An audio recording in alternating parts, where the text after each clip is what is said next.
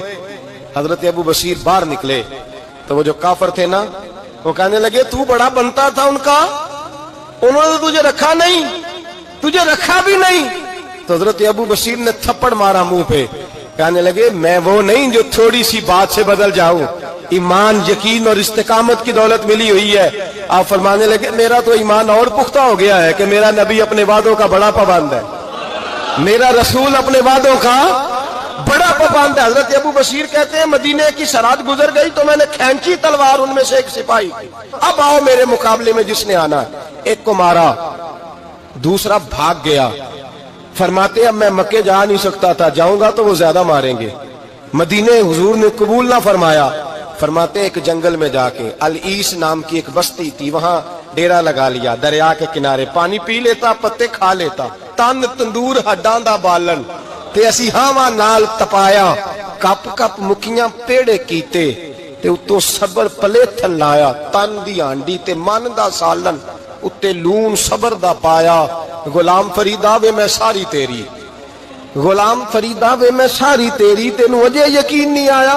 فرماتے سالوں پتے کھائے, اب جو بھی وہاں سے تنگ ہوتا وہ میرے پاس آ کے پناہ لیتا. جس کو مکے والے مارتے میرے پاس آ کہتے تانے دینے والے آگے کہتے ہو تم کس طرح کے نوکر ہو, تمہیں تو انہوں نے رکھا ہی نہیں. ہم نے کہا چپ کر جا, وہ ہمارے آقا ہیں, وہ ہمارے آقا ہیں, رکھیں تب بھی ٹھیک ہے, نہ رکھیں اللہ اکبر. ایمان دیکھو, قوت دیکھو. جڑیاں خصماں دی وچ رضا وسن بھاگ جاگ جاندے انہاں گولیاں دے تے میں گڈی ہتھ ڈور سجن دے, او جنج رکھے اونج رہنا ہے. واجب نہیں جے وچ شریعت مندہ خصم نو کہنا. فرمایا بس ٹھیک ہے, جس طرح حضور راضی ویسے ہی ہم راضی. حضرت ابو بصیر رضی اللہ تعالیٰ عنہ کے پاس 300 صحابہ اکٹھے ہو گئے, 300. حضرت ابو بصیر جب مدینے کی سرحد سے گزر رہے تھے نا تو نبی پاک نے ایک آواز دی تھی. فرمایا ابو بصیر ایک وقت آئے گا کہ میرا پیغام تجھ تک پہنچے گا, ایک ٹائم آئے گا. حضرت ابو بصیر سے جب کوئی کہتا نا کہ زندہ کس بات پہ ہو تو فرمانے لگے مصطفیٰ کے فرمان پہ بڑا یقین ہے, بلاوا آئے گا, مجھے بلاوا, مجھے یقین ہے کہ مجھے بلاوا, بڑی امید ہے سرکار قدموں میں بلائیں گے, اور کرم کی جب نظر ہوگی مدینے مجھے یقین ہے کہ مجھے بلاوا.